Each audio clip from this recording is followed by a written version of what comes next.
देवशयनी काशी व्रत कथा। एक बार धर्मराज युधिष्ठिर ने भगवान श्री कृष्ण से आषाढ़ शुक्ल पक्ष एकादशी की व्रत विधि और महत्व के बारे में पूछा।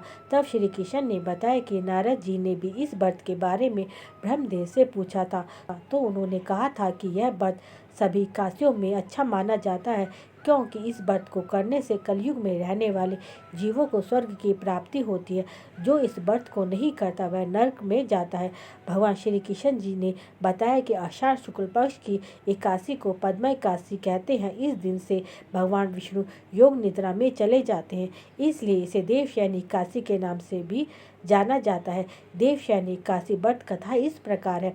सूर्यवंश में एक महान प्रतापी सत्यवादी राजा मानदाता रहते थे। वह एक चक्रवर्ती राजा थे। वह अपनी प्रजा की सेवा अपनी संतान की तरह करते थे। हर कोई खुशहाल था, लेकिन एक बार लगातार 3 साल तक उनके राज्य में वर्षा नहीं हुई, जिसके कारण अन्न नहीं हुआ और अकाल पड़ गया।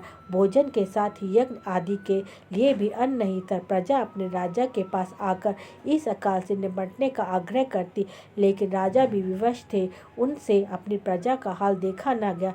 एक दिन वह सेना लेकर जंगल में निकल पड़े।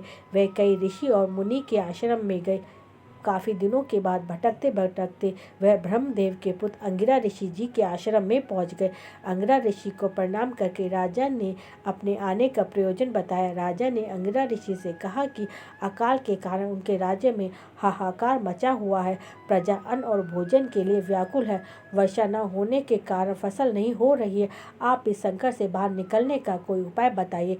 तब अंगिरा ऋषि ने कहा कि हे राजन, इस संकट से बाहर निकलने का सर्वोत्तम उपाय है कि तुम आषाढ़ शुक्ल पक्ष की एकादशी का व्रत विधि पूर्वक करो।